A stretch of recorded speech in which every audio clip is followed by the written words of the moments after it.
ഹരേ രാമ രാമ രാമ ഹരേ ഹരേ. ഹരേ കൃഷ്ണ കൃഷ്ണ കൃഷ്ണ ഹരേ ഹരേ. ഹരേ രാമ രാമ രാമ ഹരേ ഹരേ. ഹരേ കൃഷ്ണ കൃഷ്ണ കൃഷ്ണ ഹരേ ഹരേ. ഹരേ രാമ രാമ രാമ ഹരേ ഹരേ. ഹരേ കൃഷ്ണ കൃഷ്ണ കൃഷ്ണ ഹരേ ഹരേ. ബ്രഹ്മാനന്ദം പരമസുഖദം കേവലം ജ്ഞാനമൂർത്തിം ദ്വന്ദ്വാതീതം ഗഗനസദൃശം തത്വമസ്യാദിലക്ഷ്യം ഏകം നിത്യം വിമലമചലം സർവധീ സാക്ഷിഭൂതം ഭാവാതീതം ത്രിഗുണരഹിതം സദ്ഗുരും തം നമാമി.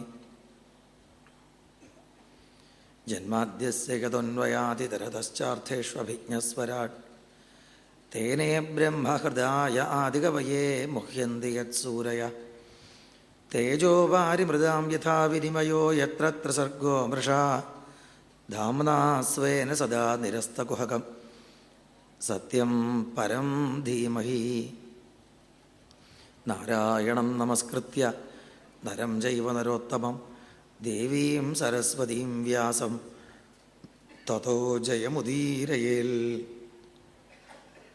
മൂകം കരോതി വാചാലം പങ്കും ലംഘയതേ ഗിരിം യൽകൃപാതമഹം വന്ദേ പരമാനന്ദമാധവം. സർവത്ര ഗോവിന്ദനാമസങ്കീർത്തനം ഗോവിന്ദ ഗോവിന്ദ. ഭക്തജനങ്ങൾക്ക് നമസ്കാരം. ഈ നൈമിഷാരണ്യത്തെക്കുറിച്ച് എത്രയോ കാലമായി കേൾക്കുന്നുവെങ്കിലും ആദ്യമായിട്ടാണ് ഇവിടെ വരാൻ സാധിച്ചത്. അത്ഭുതമാണ് ഇവിടുത്തെ ചിട്ടവട്ടങ്ങളെന്നൊക്കെ ഓരോ ആചാര്യന്മാരും പറയാറുണ്ട്. സത്യം തന്നെ ഇത്രയും വൈകിയല്ലോ എന്ന സങ്കടമുള്ളൂ. നമുക്ക് ഇവിടെ ചിന്തിക്കാനുള്ള വിഷയം തന്നിരിക്കുന്നത് അജാമിളനെ പൊതിഞ്ഞു നിന്ന ഭക്തി മഹിമയെക്കുറിച്ചാണ്. അജാമിളോപാഖ്യാനം എന്ന കഥ. ഭാഗവതത്തിലെ കഥകൾ ഓരോ ആചാര്യന്മാരും അവരുടെ വാസനയ്ക്കനുസരിച്ചൊക്കെ വർണ്ണിച്ച് പറയും. ഒരേ കഥ 10 പേര് പറഞ്ഞാൽ 10 തരത്തിലിരിക്കും. അല്ലെങ്കിൽ പിന്നെ ഒരു കൊലയിലുണ്ടായിട്ടുള്ളത് എങ്ങനെ പോലെ ആവണം. ഒരൊറ്റ ഗുരുവിൻ്റെ ശിഷ്യന്മാർ 4-5 ആൾ ചിലപ്പോൾ ഒരുപോലെ പറഞ്ഞു തന്നിരിക്കും. അല്ലെങ്കിൽ ഓരോരുത്തരും ഓരോ തരത്തിലാണ് ഭാഗവതത്തെ പറയുക. അവനവൻ്റെ ഉള്ളിലെ വാസനയ്ക്കനുസരിച്ച്. പലപ്പോഴും പല ഗുരുനാഥന്മാരും സുഹൃത്തുക്കളും പറഞ്ഞു കേട്ടിട്ടുള്ളത് ഒരാളുടെ ഉള്ളിലെ അയാളുടെ വ്യക്തിത്വം എന്താണെന്ന്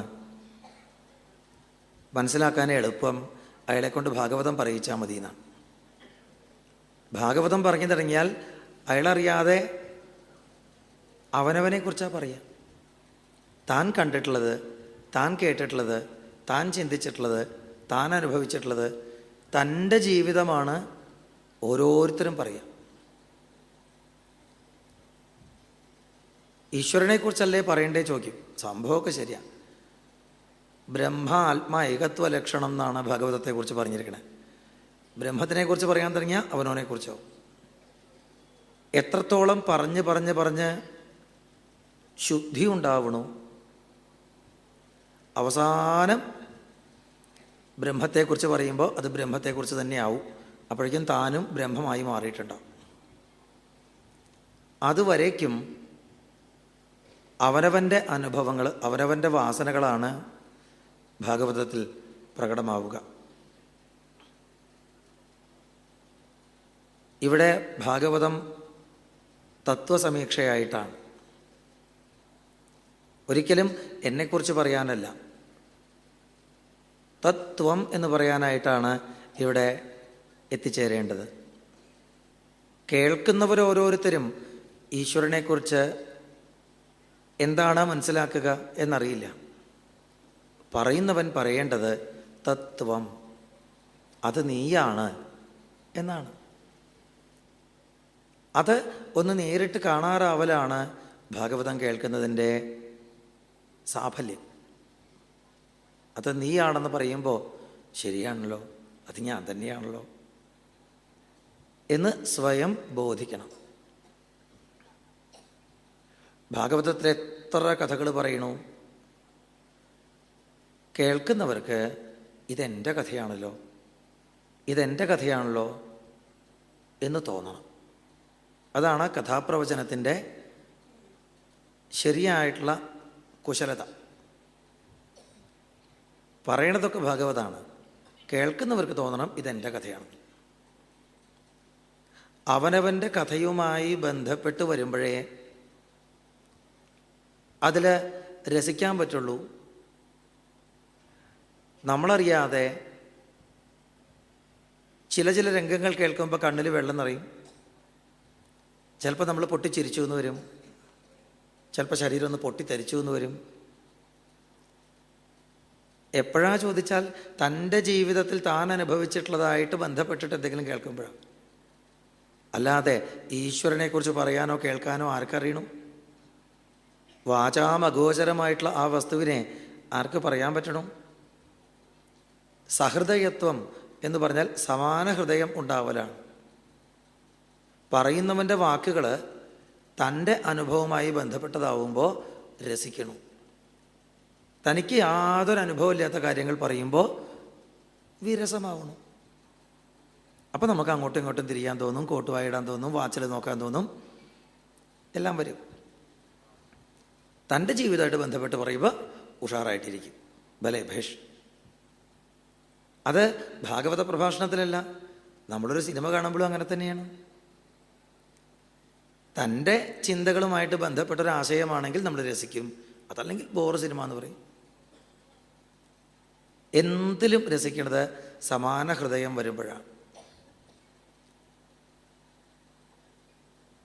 പറയുന്നത് മുഴുവൻ വലിയ വലിയ വേദാന്തമാണ്, ശാസ്ത്രമാണ്, തത്വമാണ് എന്ന് തോന്നുമെങ്കിലും ഈ ശാസ്ത്രങ്ങളൊക്കെ ഇത്ര കടുകട്ടിയായിട്ടുള്ള ഭാഷയിൽ എന്തിനാ പറയണേ? സാധാരണക്കാരന് കടിച്ചാൽ പൊട്ടാത്ത ഭാഷ എന്നാണെങ്കിൽ അതതിൻ്റെ ഒരു രീതിയാണ്. നൂറുകണക്കിന് ആയിരക്കണക്കിന് കൊല്ലങ്ങളെ അതിജീവിച്ച് ഈ വാക്കുകൾ നിലനിൽക്കണമെങ്കിൽ അതിങ്ങനെ ആറ്റിക്കുറുക്കി തത്വമായിട്ട് പറഞ്ഞാലേ പറ്റുള്ളൂ. ഇപ്പോൾ വൃശ്ചിക മാസമാണ്, അല്ല ധനുമാസമായി അല്ലേ? ചില വീട്ടിലൊക്കെ എപ്പോഴും ചക്ക വരട്ടിയതിരിക്കുന്നുണ്ടോ? ചെന്ന് കഴിഞ്ഞാൽ ചക്കപ്പായസം. ഈ കാലത്ത് എവിടെ നിന്നാണോ ചക്ക? അല്ല, അത് കഴിഞ്ഞ കൊല്ലം വരട്ടി വെച്ചതാണ്. ഒരു 4 ചക്കയിട്ട് വരട്ടി ഇടങ്ങഴി പാകത്തിലാക്കി എടുത്തു വെച്ചു. 4 ചക്ക കുറുക്കി കഴിഞ്ഞപ്പോൾ നല്ലോണം വരട്ടി കഴിഞ്ഞപ്പോൾ ഒരിടങ്ങഴിയേ ഉള്ളൂ, അതെടുത്തു വെച്ചു. പിന്നെ എപ്പോൾ വേണമെങ്കിലും അത് നമുക്ക് നീട്ടാലോ. തേങ്ങാപ്പോലെ ഒഴിച്ച് വേണ്ട പോലെ നീട്ടി എടുക്കാം, പായസമാക്കാം. കാലത്തിനെ അതിജീവിക്കണമെങ്കിൽ അത് ചുരുക്കി വെക്കണം. അതുപോലെ ലോകതത്വങ്ങളെ മുഴുവനും ചുരുക്കി പറഞ്ഞപ്പോൾ, വളരെ സാങ്കേതികമായിട്ട് പറഞ്ഞപ്പോൾ അത് കടുകട്ടിയായിട്ടുള്ള വേദാന്തമായിട്ട് തോന്നണമെന്നേ ഉള്ളൂ. അത് നമ്മുടെ ജീവിതമായിട്ട് ബന്ധപ്പെട്ട് ഒന്നങ്ങനെ അയച്ചെടുത്താൽ വളരെ രസമാണ്. നമ്മുടെ ജീവിതം തന്നെയാണ് അതിൽ പറയണത്. അവസാനം മനസ്സിലാവുന്നത് ഏതാ? തത്വം. അതെ, ഇതൊക്കെ നിന്നെക്കുറിച്ച് പറഞ്ഞതാട്ടോ. ശരിയാ, എനിക്കും തോന്നി, എന്നെക്കുറിച്ച് തന്നെയാ പറയണേ. അത്രയേ ഉള്ളൂ. സ്വാമിജി നേരത്തെ ഇവിടെ ഇരുന്ന് പറഞ്ഞുകൊണ്ടിരുന്നത് മുഴുവനും ദാമ്പത്യത്തെക്കുറിച്ചായിരുന്നു. ഒരു ദാമ്പത്യം എങ്ങനെയാവണം എന്നതിനെക്കുറിച്ചായിരുന്നു. അജാമിളോപാഖ്യാനം എന്ന് പറയുന്ന കഥയാണ് എനിക്ക് പറയാനുള്ളത്. അപ്പം ഞാൻ വിചാരിച്ചു അതിനു മുമ്പ് പഞ്ചമസ്കന്ധം ആരെങ്കിലും പറയുന്നുണ്ടാവും, അതിൻ്റെ തുടർച്ചയായിട്ടാവും എനിക്ക് പറയാൻ. ഇവിടെ വന്നപ്പോൾ കാവില. ഓ ആയിക്കോട്ടെ. ദാമ്പത്യത്തെക്കുറിച്ചാണ് സ്വാമിജി ഇരുന്ന് പറഞ്ഞുകൊണ്ടിരുന്നത്. ഇനിയിപ്പോൾ അതിന്ന് എനിക്കെന്താ കിട്ടുക എന്ന് ചിന്തിച്ചിരിക്കുമ്പോൾ അതിലേറ്റവും മധുരമായി തോന്നിയൊരാശയം എന്താണെന്ന് വെച്ചാൽ, എങ്ങനെയാവണം ദാമ്പത്യം എന്ന് സ്വാമിജി പറഞ്ഞു. എങ്ങനെയാവരുത് ദാമ്പത്യം എന്നാണ് അജാമിളിന് കാണിച്ചു തരാനുള്ളത്. നമുക്കൊക്കെ രണ്ടും അടുപ്പിച്ചടുപ്പിച്ച് തരികയാണ് ഭഗവാൻ. എങ്ങനെയാവണമെന്നും എങ്ങനെയാവരുത്. ബ്രൂഹി യദ്വാ വിപര്യം.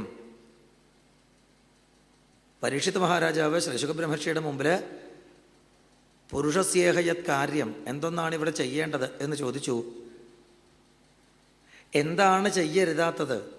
ബ്രൂഹി യദ്വാ വിപര്യം, അതും ചോദിക്കേണ്ടായി. ഇവിടെ ചെയ്യേണ്ടത് എന്തെന്ന് സ്വാമിജി പറഞ്ഞു, ചെയ്യരുതാത്തത് എന്തെന്ന് ഞാൻ പറയണം. അതല്ലേ നല്ലത്. വെറുതെ ഒരു സന്യാസിയെ കൊണ്ട് ചെയ്യാൻ പാടില്ലാത്ത കാര്യങ്ങൾ പറയിക്കണ്ടല്ലോ. ചെയ്യേണ്ട കാര്യങ്ങൾ പറഞ്ഞാൽ മതിയല്ലോ. അദ്ദേഹം ചെയ്യാൻ പാടില്ലാത്തൊക്കെ ഗൃഹസ്ഥനായിട്ടുള്ള ഞാൻ പറയാം. അജാമിളൻ കുലടയായ ഒരു സ്ത്രീയോടൊപ്പം ജീവിച്ചയാളാണ്. എല്ലാവർക്കും അറിയാം കഥ. ബ്രാഹ്മണനായിട്ട് ജനിച്ചു. കാന്യകുബ്ജം എന്ന ദേശത്ത് ചിട്ടയായിട്ട് വളർന്നു. ധർമ്മമായിട്ടുള്ളതെല്ലാം പഠിച്ച് അനുഷ്ഠിച്ച് സമാവർത്തനം ചെയ്ത് വിവാഹം ചെയ്ത്, അതും നല്ലൊരു കുടുംബത്തിൽ നിന്ന് ഗൃഹസ്ഥധർമ്മവും ഭംഗിയായിട്ട് ചെയ്തു പോകുന്ന ഒരാൾ കാട്ടിൽ വെച്ച് ഒരു ഗ്രാമ്യഗീതം കേട്ട് അതാരാന്ന് അങ്ങോട്ട് ശ്രദ്ധിച്ച് നോക്കിയപ്പോൾ കണ്ടതായിട്ടുള്ളൊരു സ്ത്രീയോട് കൂടി പിന്നെ ജീവിതം കെടുത്തിറങ്ങി.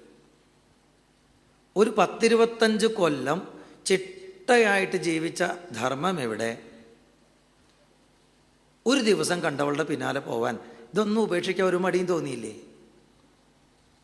നമ്മളൊക്കെ നമ്മുടെ ജീവിതത്തിൽ ഇന്നും കണ്ടുകൊണ്ടിരിക്കുന്ന ചില കാര്യമാണ്. ഒരു പെൺകുട്ടിയെ വളർത്തി വലുതാക്കി 10-22 വയസ്സ് വരെ അവൾക്ക് വേണ്ടി മാത്രം അച്ഛനമ്മമാർ ജീവിച്ചു. ആ അച്ഛനെയമ്മയും ഒരു വാക്ക് പറയാതെ ഉപേക്ഷിച്ചങ്ങോട്ട് പോവാൻ ഒരു മടിയില്ല. നമ്മൾ കാണുന്നില്ലേ? എന്നിട്ട് അച്ഛനെതിരെ കേസ് കൊടുക്കുക നമ്മൾ കാണുന്നില്ലേ? അന്ന് ഭാഗവതത്തിൽ പറഞ്ഞതായ വാക്ക് ഇന്നും നമ്മൾ ജീവിതത്തിൽ കാണുന്നതാണ്. ഇവിടെ എന്തിൻ്റെ കുറവുണ്ടായിട്ടാ? മോളെ, നിനക്കിവിടെ എന്തിൻ്റെ കുറവാണ്? അല്ല, പെൺകുട്ടികളെ കുറ്റം പറയണില്ല, ആമക്കളും വലിയ വ്യത്യാസമൊന്നുമില്ല.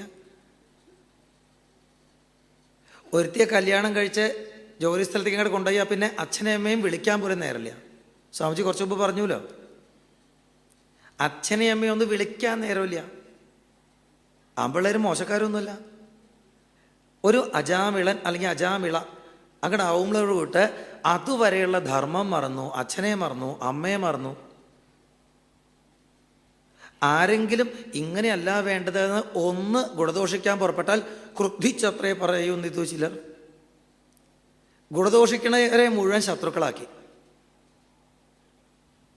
നല്ലത് പറയണതിന് അവരൊരു പേരിട്ടു, ചീത്ത പറയാ. അല്ലേ? നല്ലത് പറഞ്ഞു കൊടുക്കുന്നവർക്കുള്ള പേരാണ് ചീത്ത പറയാ. നല്ലത് മുഴുവൻ അവർക്ക് ചീത്തയായി. ധർമ്മശാസ്ത്രപ്രകാരം ചീത്ത എന്ന് പറഞ്ഞിട്ടുള്ളത് മുഴുവൻ അവർക്ക് നല്ലതായി. അജാമിളൻ എന്ന് പറയുന്നത് അന്ന് കാന്യകുബ്ജത്തിലുണ്ടായിട്ടുള്ള ഒരാൾ മാത്രമല്ല, ഇന്നും നമുക്കിടയിൽ ജീവിക്കുന്നവൻ തന്നെയാണ്. ഒരു പക്ഷേ ഞാൻ തന്നെയാണ്. ഓരോരുത്തരും സ്വയം ചിന്തിച്ചു നോക്കിയാൽ മതി. ഇടക്കാലത്ത് പെട്ടെന്ന് കാണുന്ന ചില വിഷയങ്ങളുടെ പിന്നാലെ ഒരു കമ്പത്തിന് അങ്ങോട്ട് പോകുമ്പോൾ അതുവരെ എന്തെല്ലാം നാം ചെയ്യേണ്ടതാണെന്ന് ധരിച്ച് ചെയ്തിരുന്നു, അത് മുഴുവൻ അങ്ങോട്ട് ഉപേക്ഷിക്കണില്ലേ?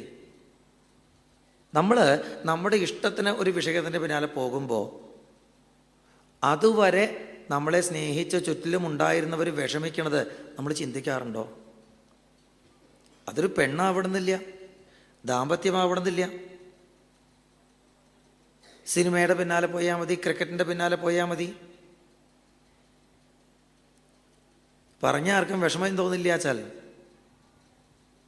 പെട്ടെന്നൊരു ദിവസം കാവി ചിറ്റിയിട്ട് തലയും മുട്ടടിച്ചിട്ട് അങ്ങോട്ട് ഇറങ്ങിപ്പോയാൽ മതി. അതുപോലൊരു മായയാണ്. ഇതെന്താ സാധനം എന്ന് മനസ്സിലാക്കിയിട്ടൊന്നുമല്ല അതിൻ്റെ പിന്നാലെ പോണേ. ശരിയായിട്ട് സന്യാസം എന്താണെന്ന് അറിഞ്ഞിട്ടുള്ളവന് വീട്ടിലിരുന്നാൽ മതി. ഹൃദയത്തിൽ എല്ലാം ഭഗവാന് സമർപ്പിക്കേ വേണ്ടൂ. ഈശാവാസമിതം സർവം യൽ കിഞ്ചിത് ജഗത്യാം ജഗൽ തേന ത്യക്തേന ഭുഞ്ചീഥ മാ ഗൃധ കസ്വസിദ്ധനം. ഇത് മനസ്സിലായിട്ടുണ്ടെങ്കിൽ അവൻ സന്യാസിയെ.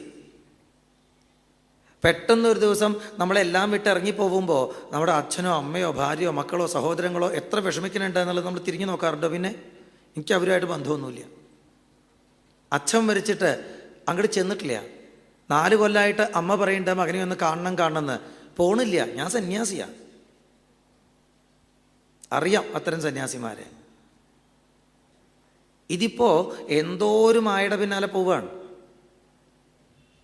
ശരിയായിട്ടുള്ള തത്വബോധം ഉണ്ടെങ്കിൽ ഒരു കുഞ്ഞിനെ പോലും വേദനിപ്പിക്കില്ല.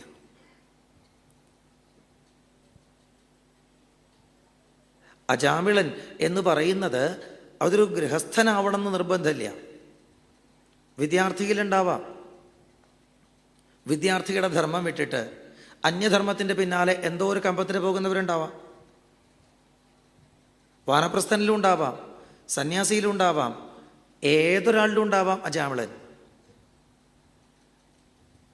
തന്നെ ഭഗവാൻ കെട്ടിച്ചിരിക്കുന്ന വേഷം ഏതാണ് എന്ന് മനസ്സിലാക്കാതെ, താൻ ഇവിടെ ചെയ്യേണ്ടത് എന്താണ് എന്ന ധർമ്മബോധമില്ലാതെ എൻ്റെ ഇഷ്ടത്തിന് ഞാൻ പോവുകയാണെങ്കിൽ അതൊക്കെ ഏതോ ഒന്നിൻ്റെ പാട്ട് കേട്ടിട്ട് അതിൽ മോഹിച്ചിട്ട് പോവൽ തന്നെയാണ്.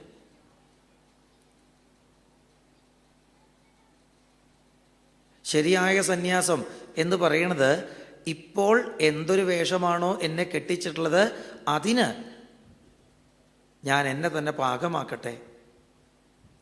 ഈശ്വരൻ എന്താണോ ഉദ്ദേശിച്ചത് അതിന് ഞാൻ എന്നെ തന്നെ വിട്ടുകൊടുക്കട്ടെ. എൻ്റെ ആഗ്രഹങ്ങൾ വേറെ ഉണ്ടാവും, അത് വിഷയമല്ല. ഈശ്വരൻ്റെ ഇച്ഛയ്ക്ക് ഞാൻ എന്നെ തന്നെ വിട്ടുകൊടുക്കട്ടെ. എന്താണോ ഏത് വേഷത്തിലാണോ ഇരുത്തിയിട്ടുള്ളത് ഞാൻ അതായിരിക്കട്ടെ. അന്യമായൊരു ചിന്ത എന്നിൽ വരാതിരിക്കട്ടെ. ഇതാണ് ശരിയായിട്ടുള്ളത് സന്യാസം. സ്വാമിജി നേരത്തെ പറയുകയുണ്ടായി തപസ്സിനെ കുറിച്ച്. ഒരു ബിസിനസ്സുകാരനും തപസ്വി ആവണം, ഒരു ഡോക്ടറും തപസ്വി ആവണം, ഒരു വിദ്യാർത്ഥിയും തപസ്വി ആവണമെന്ന്. തപസ് എന്ന് പറഞ്ഞാൽ സന്യാസിയുടെ ധർമ്മമാണ്. അതിന് തന്നെ തന്നെ പൂർണ്ണമായിട്ടും വിട്ടുകൊടുക്കുക, 100% അതിനർപ്പിക്കുക. അതല്ലാതെ എൻ്റെ ഇഷ്ടങ്ങൾ അതിനൊരു പ്രാധാന്യം ഇല്ലാതെയാക്കണം. ഈശ്വരൻ കൽപ്പിച്ചതിന് വേണ്ടി തന്നെ അങ്ങോട്ട് സമർപ്പിക്കണം. അതിന് തയ്യാറാവാതെ അവനവൻ്റെ ഇഷ്ടത്തിന് പോകുമ്പോൾ തീർച്ചയായിട്ടും നമ്മുടെ ചുറ്റിലും വലിയൊരാൾക്കൂട്ടം വേദനിക്കുന്നുണ്ടെന്നുള്ള കാര്യം ഉറപ്പ്. അജാമിളൻ ഏതോ ഒരു പെണ്ണിൻ്റെ പിന്നാലെ ഇറങ്ങിപ്പോയപ്പോൾ അദ്ദേഹത്തിൻ്റെ അച്ഛനും അമ്മയും ഭാര്യയും ചിലപ്പോൾ സുഹൃത്തുക്കളുണ്ടാവും, ബന്ധുക്കളുണ്ടാവും, അദ്ദേഹത്തെ സ്നേഹിച്ചിരുന്ന ഒരുപാട് പേര് വേദനിച്ചിട്ടുണ്ടാവും എന്നുള്ള കാര്യത്തിൽ സംശയമില്ല. നമുക്ക് ഇവിടെ ചിന്തിക്കാനുള്ളത് അജാമിളനെ പൊതിഞ്ഞു സൂക്ഷിച്ച ഭക്തിയുടെ മഹിമയാണ്. അജാമിളനെ ഇവിടെ പൊതിഞ്ഞു സൂക്ഷിച്ച് അജാമിളൻ ഏതോ ഒരു സ്ത്രീയുടെ പിന്നാലെ പോയില്ലേ, എന്നിട്ട് തനി ചണ്ടാളനെ പോലെ നടന്നില്ലേ. ഇതസ്തതശ്ചോപനിന്യേ ന്യായതോ അന്യായതോ ധനം ബഭാരാസ്യാ കുടുംബിന്യാ കുടുംബം മന്ദധീരയം യദസൗ ശാസ്ത്രമുല്ലംഘ്യ സ്വൈരചാരി ആര്യഗർഹിത അവർത്തത ചിരം കാലം അഘായു അശിചി മലാത്ത്. ഇതൊക്കെ ചീത്തത്താ പറയണേ അജാമിളനെ കുറിച്ച്. തറാക്കൊള്ളരുതാത്തവൻ. അജാമിളൻ അത്ര വഷളായിപ്പോയി എന്ന് ഭാഗവതം പറയുമ്പോൾ പൊതിഞ്ഞു സൂക്ഷിച്ചു എന്ന് പറയുന്നത് എങ്ങനെയാണ്? പൊതിഞ്ഞു സൂക്ഷിച്ചാൽ പിന്നെ വഷളാവുമോ? എനിക്ക് തന്ന വിഷയത്തിലെ ആ വിഷയം വായിച്ചപ്പോൾ തന്നെ ഞാൻ ഞെട്ടി. അജാമിളനെ പൊതിഞ്ഞു സൂക്ഷിച്ചു. എന്താ പൊതിഞ്ഞു സൂക്ഷിച്ച്? ഇത്ര വഷളായിട്ടൊരു സാധനം.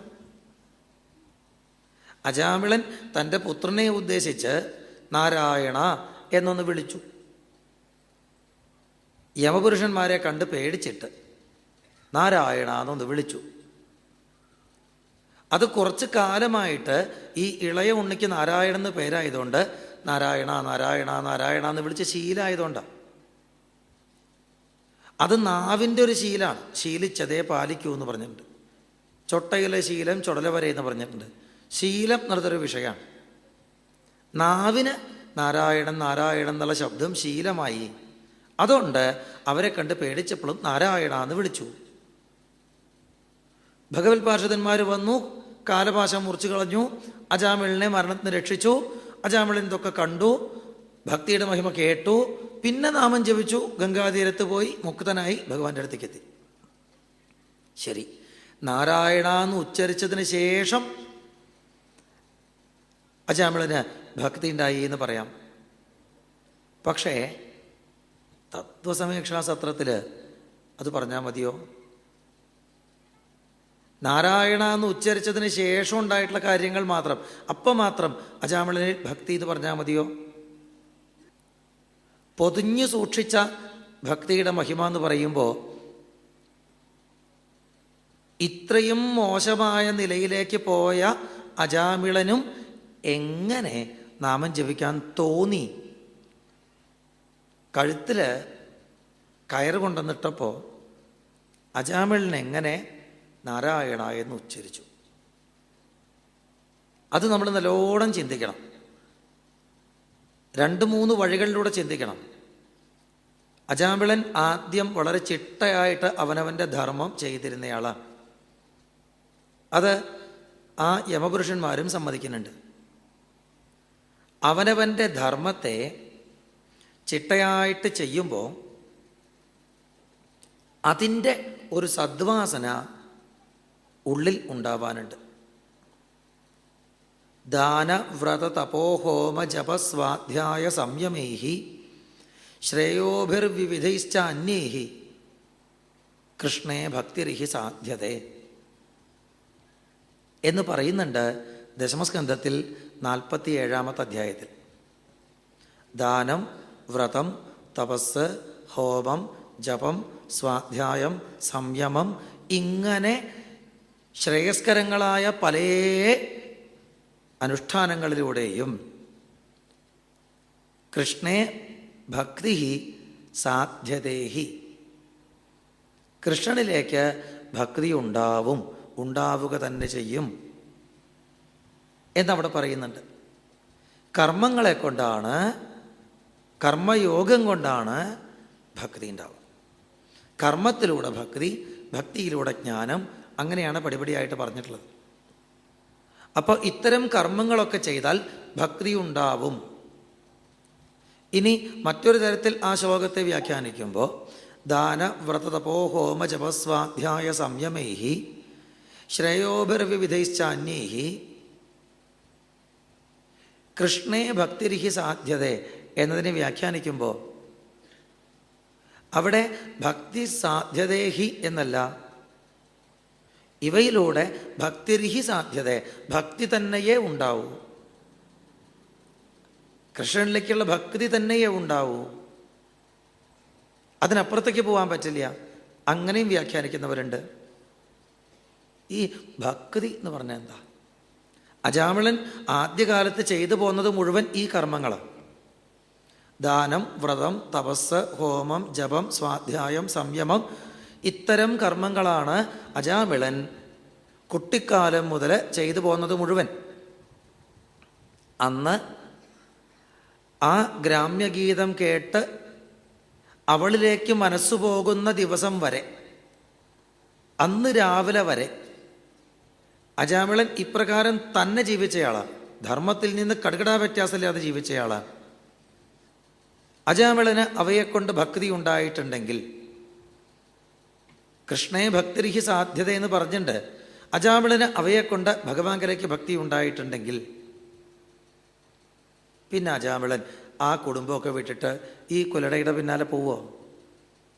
വല്ല അമ്പലത്തിലേക്കല്ലേ പോകേണ്ടത്, അല്ലെങ്കിൽ തപസ്സിക ഹിമാലയത്തിലേക്കല്ലേ പോകേണ്ടത്? ഇതൊക്കെ വിട്ടിട്ട് കുലടയുടെ പിന്നാലെ പോയി എന്ന് പറഞ്ഞാൽ ഭക്തിരിഹി സാധ്യത എന്ന് പറയുന്നത് തെറ്റിയില്ലേ? അപ്പൊ ഭക്തി എന്ന് പറഞ്ഞാൽ എന്താ? അജാമിളൻ ഈ ശ്രേയസ്കരങ്ങളായി കർമ്മങ്ങൾ ചെയ്തിട്ടുണ്ട് എന്നുള്ളത് ശരിയാണ്. അയാൾ പോയത് കൊലടയുടെ പിന്നാലെയാണെന്നുള്ളതും ശരിയാണ്. ഇതൊക്കെ ചെയ്തു കഴിഞ്ഞാൽ ഭക്തിയാണ് ഉണ്ടാവേണ്ടതെന്ന് ഭാഗവതം പറയണു. അജാമിളിനുണ്ടായത് മുഴുവനും വേശ്യാസംഗമാണ്, അധർമ്മമാർഗമാണ്. ഇനി ഒരുപക്ഷെ ഈ അധർമ്മമാർഗത്തിലുള്ള പോക്കാവൂ ഭക്തി എന്ന് പറയണത്? അങ്ങനെ പറയാൻ വയ്യ, അങ്ങനെ പറയാൻ പാടില്ല.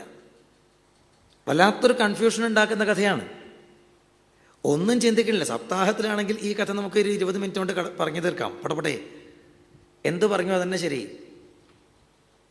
ആരും തിരിച്ചൊന്നും ചോദിക്കില്ലല്ലോ. പക്ഷെ ഇവിടെ അങ്ങനെയല്ല. നമ്മളിവിടെ തത്വസമീക്ഷയ്ക്കാണ് വന്നത്. അതുകൊണ്ട് ഇങ്ങനെ വിമർശനം ചെയ്തേ പറ്റൂ. അജാമിളന് എങ്ങനെ ഭക്തിയുണ്ടായി, അഥവാ അജാമിളനുണ്ടായിട്ടുള്ള ആ ഭാവത്തിനെ ഭക്തി എന്ന് വിളിക്കാമോ?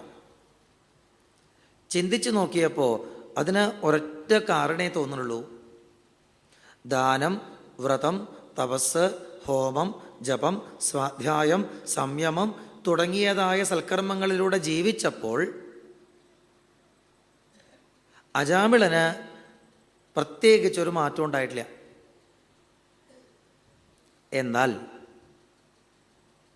പിന്നീട് ആ ഗ്രാമ്യഗീതം കേട്ട് കുലടയായ സ്ത്രീയെ കണ്ട് തിരിച്ച് ഗൃഹത്തിലെത്തിയപ്പോൾ, അന്ന് അവളുടെ കൂടെ പോയിട്ടൊന്നുമില്ല, അവളെ ഒന്ന് കണ്ടു. കാണാൻ പാടില്ലാത്ത കാഴ്ച. കണ്ണ് തിരിച്ചിട്ട് ഗൃഹത്തിലേക്ക് പോരുക ചെയ്തത്. പിന്നീട് ഗൃഹത്തിലിരുന്നു കൊണ്ട് ഈശ്വരനെ ധ്യാനിക്കാൻ, പഴയതുപോലെ സൽക്കർമ്മങ്ങൾ ചെയ്യാൻ പുറപ്പെട്ടപ്പോൾ പറ്റണില്ല. ന ശശാക സമാധാതും മനോ മദനവേപിതം. മദനവേപിതമായ ഹൃദയത്തെ ഈശ്വരങ്കലേക്ക് തിരിച്ചു കൊണ്ടുപോവാൻ പറ്റാതായി. അപ്പോൾ അജാമിളൻ്റെ ഉള്ളിലൊരു വേദന ഉണ്ടായിട്ടുണ്ടാവും.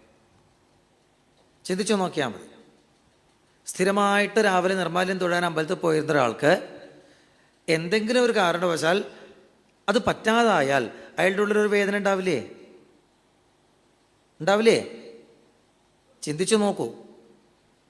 നമ്മൾ എന്തൊരു കാര്യമാണെങ്കിലും ചിട്ടയായിട്ട് ചെയ്താൽ അതൊരു ദിവസം ചെയ്യാൻ പറ്റാൻ വേദന ഉണ്ടാവും. അത് ഈശ്വരപരമായിട്ടുള്ള സൽക്കർമ്മമായാൽ അത് മുടങ്ങിക്കഴിഞ്ഞാൽ വലിയ വേദന ഉണ്ടാവും. ഈശ്വരനോട് നമുക്ക് എത്രത്തോളം ഭക്തിയുണ്ട്, അല്ലെങ്കിൽ ഈശ്വരനിലേക്ക് നമുക്ക് എത്രത്തോളം ശ്രദ്ധയുണ്ട്, അത് മനസ്സിലാവണത് ഈശ്വരനെ ഭജിച്ചുകൊണ്ടിരിക്കുമ്പോഴല്ല, ഈശ്വരനെ ഭജിക്കാൻ പറ്റാതാവുമ്പോഴാണ്. വിരഹേണ മഹാഭാഗ മഹാന്മ അനുഗ്രഹകൃത. വിരഹം എന്തിനാ? എത്രത്തോളം സ്നേഹം ഉണ്ട് എന്ന് മനസ്സിലാവാനാ. ഒരാഴ്ച മറ്റാളെ കാണാതിരുന്നിട്ടും ഒരു വേദന ഇല്ലാന്നിരിക്കട്ടെ, ഓ നന്നായിട്ടോ, ശല്യം ഒഴിഞ്ഞു എന്നാണെങ്കിൽ അവിടെ ഒരു സ്നേഹവും ഇല്ല, ഒരു ഭക്തിയില്ല. മനസ്സിലാക്കിക്കൊള്ളണം. വിരഹം കൊണ്ട് പെടച്ചിലുണ്ടാകുമ്പോഴാണ് തദ്വിരഹേ പരമവ്യാകുലത. അതുണ്ടാകുമ്പോഴാണ് അതിന് ഭക്തി എന്ന് വിളിക്കുക. അജാമിളന് തൻ്റെ മനസ്സിനെ വീണ്ടും ഈശ്വരനിൽ അർപ്പിക്കാൻ പറ്റാതെ വന്നപ്പോൾ ഒരു വേദന ഉണ്ടായിട്ടുണ്ടാവും. പിന്നെ എന്താ ചെയ്യാൻ സാധിക്കുക? എങ്ങനെയാണ് മനസ്സിനെ വീണ്ടും ഈശ്വരങ്കിലേക്ക് ആക്കാൻ സാധിക്കുക? അജാമിളൻ ശാസ്ത്രം പഠിച്ചയാളാണ്. അദ്ദേഹത്തിന് നല്ലോണം അറിയാം. തൃതീയ സ്കന്ധത്തില് കാപിലം എന്ന് പറയുന്ന ആ ഉപദേശങ്ങൾ ഇനി സ്വാമിജി വിസ്തരിച്ച് പറയും. അതിൻ്റെ ഇടയിലത്തെ ഒരു ശ്ലോകം പറയട്ടെ. 29-ാമത്തെ അധ്യായത്തിൽ ഭഗവാൻ പറഞ്ഞിട്ടുണ്ട്, സകല ചരാചരങ്ങളിലും നിറങ്ങിയിരിക്കുന്നതായിട്ടുള്ള ഈശ്വരനെ അവനവൻ്റെ ഉള്ളിൽ തെളിഞ്ഞു കാണാറാകും വരെ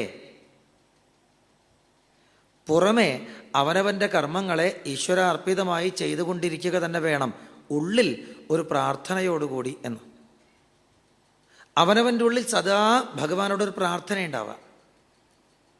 ഭഗവാന്റെ തൃപ്പാദം മുറുക്കി പിടിക്കാം. പുറമേക്ക് അവനവൻ ചെയ്യണം എന്നുള്ള കർമ്മങ്ങൾ ചെയ്യുക, പ്രാരബ്ധം എന്താ വെച്ചാൽ അത് ചെയ്യുക. ഭഗവാന്റെ തൃപ്പാദത്തിൽ മുറുക്കി പിടിച്ചുകൊണ്ട് ഇവിടെ പ്രാരബ്ധം അനുഷ്ഠിച്ചു കൊണ്ടിരുന്നാൽ പ്രാരബ്ധം തീർന്നോളും. തൃപ്പാദത്തിലേക്ക് ക്രമേണ മനഃശുദ്ധി ഉണ്ടായി നമുക്ക് അടുപ്പുണ്ടായിക്കോളും. അല്ലാതെ ഭഗവാന്റെ തൃപ്പാദം വിട്ട് പ്രാരബ്ധത്തിൻ്റെ പിന്നാലെ പോയാൽ ആകെ പ്രശ്നം. കിണറ്റിലൊരു പന്ത് വീണു, അതെടുക്കാനായിട്ട് ഒരു കയറ് കീഴ്പ്പെട്ടിട്ട് അതിൽ മുറുക്കി പിടിച്ചിട്ട് വേണമെങ്കിൽ നമുക്കതിലേക്ക് കിണറ്റിലേക്ക് കുനിയാം. കിണറ്റിലേക്ക് നല്ലോണം കുനിഞ്ഞ് പന്തെടുക്കാം. ഈ കയറിന്ന് പിടി വിടരുതെന്ന് മാത്രമേ ഉള്ളൂ. അത് പിടിവിട്ടാൽ അങ്ങോട്ട് വീഴും, അതുറപ്പാ. പിന്നെ നമ്മളെ പിടിച്ച് കയറ്റാൻ വേറൊരാൾ വേണ്ടി വരും, അയാളെ നമ്മൾ അതിലേക്ക് പിടിച്ചു വിടും. ഇവിടെ നിന്ന് പിടിവിട്ടാൽ പ്രശ്നമാണ്. ഇവിടെ മുറുക്കി പിടിച്ചുകൊണ്ടാണെങ്കിൽ നമുക്ക് ഈ പന്ത് എടുക്കുകയും ചെയ്യാം, സുരക്ഷിതമായിട്ട് കയറി പോരുകയും ചെയ്യും. ഇതുപോലെ അവനവൻ്റെ പ്രാരബ്ധങ്ങളെ തീർക്കാം, അനുഭവിച്ച് തന്നെ തീർക്കാം. അല്ലാതെ അത് നല്ലതല്ല, ഞാൻ അങ്ങോട്ട് പോവില്ല, എനിക്കത് പാടില്ല, അയ്യോ പാപം അങ്ങോട്ട് നോക്കാൻ പാടില്ല എന്നും പറഞ്ഞിട്ട് തിരിഞ്ഞോടേണ്ട ഒരാവശ്യമില്ല. നമ്മളങ്ങനെ ഭീരുവായിട്ട് ഓടി ഒളിച്ചതുകൊണ്ട് വിട്ടുപോണ സാധനമല്ല പ്രാരബ്ധം. അത് അനുഭവിച്ചെന്നെ തീർക്കണം. ചീത്ത സ്ഥലമാണ്, ചീത്ത ആൾക്കാരാണ്, അയ്യേ ചീത്ത ചിന്ത, പാപം പാപം പാപം. ഇതിലും വലിയ അബദ്ധം വേറെയില്ല. അവനവൻ്റെ ഉള്ളിൽ പുണ്യചിന്തകളുണ്ടാവട്ടെ പാപചിന്തകളുണ്ടാവട്ടെ, രണ്ടും ജന്മജന്മാന്തരമായിട്ട് കൊണ്ടുവന്നത് തന്നെയാണ്. അനുഭവിച്ചെന്നെ തീരണം. ഭോഗേന പുണ്യം കുശലേന പാപം കളയവരം കാലജവേന ഹിത്വ. അല്ലാതെ ഇവിടുന്ന് പോകാൻ പറ്റില്ല. അപ്പോൾ ഈ പാപചിന്തകൾ വരുന്നതിനെ ഭയപ്പെടരുത്, അതിനെ എങ്ങനെ അനുഭവിക്കാം? കുശലേന പാപം, യോഗ കർമ്മസു കൗശലം. വളരെ കുശലതയോടുകൂടി ഈശ്വരൻ്റെ തൃപ്പാദത്തിൽ നിന്ന് പിടിവിടാതെ, എന്നാൽ ഈ കർമ്മങ്ങൾ പതുക്കെ അനുഭവിച്ച് തീർക്കുകയും വേണം. അതിനു വേണ്ടിയിട്ടാണ് അജാമിളൻ കുറച്ച് പണം എടുത്തിട്ട് ആ സ്ത്രീയുടെ ഗൃഹത്തിലേക്ക് പോയത്. ഉദ്ദേശമൊക്കെ അതായിരുന്നു. അദ്ദേഹം ശാസ്ത്രം അറിയുന്നയാളാണ്, അങ്ങനെ ചെയ്യാമെന്ന് കരുതി തന്നെയാണ് പോയത്. പക്ഷെ അവിടെ ചെന്ന് കുറച്ച് ദിവസങ്ങളെ കൊണ്ടായിരിക്കാം ഇവിടുന്ന് പിടിവിട്ടുപോയി, ഭഗവാന്റെ തൃപ്പാദത്തിൽ നിന്ന് പിടിവിട്ടുപോയി. ഒരു ബ്രാഹ്മണനായാൽ എന്തെല്ലാം കർമ്മങ്ങൾ ചെയ്യണമെന്ന് പറഞ്ഞിട്ടുണ്ട്, അതൊക്കെ അവിടെ ചെയ്യാൻ പറ്റാതായി. ആളുടെ വീട്ടിലതൊന്നും നടക്കില്ല. രാവിലെ 3 മണിക്ക് എഴുന്നേൽക്കണം എന്ന് പറഞ്ഞിട്ടുണ്ടെങ്കിൽ അവിടെ 3 മണിയാവാറാകുമ്പോൾ ഉറങ്ങണം തന്നെ. പിന്നെ എങ്ങനെ? അതുവരെ മദനകേളികളല്ലേ. രാവിലെ ഈശ്വരാധീനത്തിന് വേണ്ടതായിട്ടുള്ള കർമ്മങ്ങളൊന്നും ചെയ്യാൻ പറ്റില്ല. എങ്ങാനും എഴുന്നേൽക്കാൻ പുറപ്പെട്ട അവൾ കയ്യെടുത്തിടും, കുറച്ചു നേരം കൂടിയും കിടക്കുന്നേ. എന്താ ചെയ്യുക അങ്ങനെ ഒരാളൊരു കൂട്ടുകൂടിയാൽ? എന്തൊക്കെ ചെയ്യരുത് എന്ന് പറഞ്ഞിട്ടുണ്ട് അത് മുഴുവൻ ചെയ്യേണ്ടി വന്നിട്ടുണ്ടാവും. മദ്യപാനോ മാംസഭോജനോ പലതും ചെയ്യേണ്ടി വന്നിട്ടുണ്ടാവും. ചെയ്യണമെന്ന് പറഞ്ഞതൊന്നും ചെയ്യാൻ പറ്റാണ്ടുമായിട്ടുണ്ടാവും. അപ്പം അദ്ദേഹം താനീ ചണ്ടാളിനെ പോലെ ആയിപ്പോയിട്ടുണ്ടാവും. എന്നാലും അദ്ദേഹത്തെ എന്തോ ഒന്ന് പൊതിഞ്ഞു നിന്നിരുന്നു. അദ്ദേഹത്തെക്കുറിച്ച് സാമാന്യം യമപുരുഷന്മാർ വരെ പറഞ്ഞത്. അപ്പൊ സാധാരണക്കാരെന്താ പറഞ്ഞിട്ടുണ്ടാവുക? സംശയമൊന്നുമില്ല. സ്വൈരചാരി ആര്യഗർഹിത അവർത്തത ചിരം കാലം അഘായു അശുചി മലാത്ത്. മലാത്ത് എന്നുള്ള വാക്കിൻ്റെ അർത്ഥം അറിയോ? മലം അത്തി ഇതി മലാത്ത്. മലയാളത്തിൽ പറയാൻ വയ്യ. മലം അത്തി ഇതി മലാത്ത്. അത്ര ചീത്ത വാക്ക് വരെ ആൾക്കാർ അദ്ദേഹത്തെക്കുറിച്ച് വിളിച്ചിട്ടുണ്ടാവും. ലോകം മുഴുവൻ അങ്ങനെ പറയട്ടെ. പക്ഷേ അതിനിടയിലാണ് 88 വയസ്സ് വരെ അവളുടെ കൂടെ ജീവിച്ചത് അദ്ദേഹം. ഉള്ളിൻ്റെ ഉള്ളിൽ ആ ഒരു 10-25 വയസ്സ് വരെ ധർമ്മിഷ്ഠനായി ജീവിച്ചിരുന്നതിൻ്റെ അത്ര കാലം ചെയ്തതായിട്ടുള്ള സൽക്കർമ്മങ്ങളുടെ എന്തെങ്കിലും ഒരു ഫലം ലേശം ബാക്കിയില്ലാതിരിക്കും. അടുപ്പിൽ എത്ര വെണ്ണീടുണ്ടെന്ന് പറഞ്ഞാലും അടിയിലൊരു ലേശം കനൽ എവിടെയെങ്കിലും ഇല്ലാതിരിക്കും. ഭഗവാൻ കൃഷ്ണൻ എന്തേ ചോദിച്ചേ? പാത്രമൊക്കെ നീ മോറി വെച്ചു, എവിടെയെങ്കിലും ഒരു ചെറിയ കരടില്ലാണ്ടിരിക്കുമോ? അല്ലേ? പാത്രമൊക്കെ എത്ര നന്നായിട്ട് മോറി എന്ന് പറഞ്ഞാലും ഇന്നത്തെ ആൾക്കാർ പറയണത് ചില കീടാണുക്കളൊക്കെ ബാക്കി ഉണ്ടാവുന്നതാണ്. അല്ലേ? പാത്രം മോറുന്ന സോപ്പിൻ്റെ പരസ്യം കാണിക്കുമ്പോൾ 100 കീടാണുള്ളതിൽ 99 പോയി, ഒരെണ്ണം അവിടെ ഇങ്ങനെ നടക്കണ കാണാം. മുഴുവൻ പോവില്ല അത്രേ. ഒരു ചെറിയ വാസന, എന്തെങ്കിലും ഒന്ന്, ഒരു ചെറിയ അംശം അവിടെ ഇല്ലാണ്ടിരിക്കുമോ? 4-ാമത്തെ സ്കന്ധത്തിൽ പറഞ്ഞത് അങ്കൻ എന്ന മഹാരാജാവ് അനവധി പുണ്യങ്ങൾ ചെയ്ത് സൽക്കർമ്മങ്ങൾ ചെയ്ത് ഒരു ഉണ്ണിയുണ്ടായി, വേനൻ എന്ന് പറഞ്ഞിട്ട്. വേനനാണെങ്കിൽ പ്രകൃത്യൈവ ഖലഹ, ഇത്ര ദുഷ്ടൻ വേറില്ല. അയാള് രാജാവായപ്പോ ആദ്യം പറഞ്ഞത് ന യഷ്ടവ്യം ന ദാതവ്യം നഹോതവ്യം. അവനവനും ചെയ്യില്ല, മറ്റവൻ ചെയ്യാനും പാടില്ല. സകല സൽക്കർമ്മങ്ങളും ഇല്ലാണ്ടിയാക്കി. അവസാനം നാട്ടുകാർ മുഴുവൻ അയാളെ ശപിച്ചു. അയാളുടെ വാക്കുകൾ എന്നിട്ടും ദുഷ്ടം.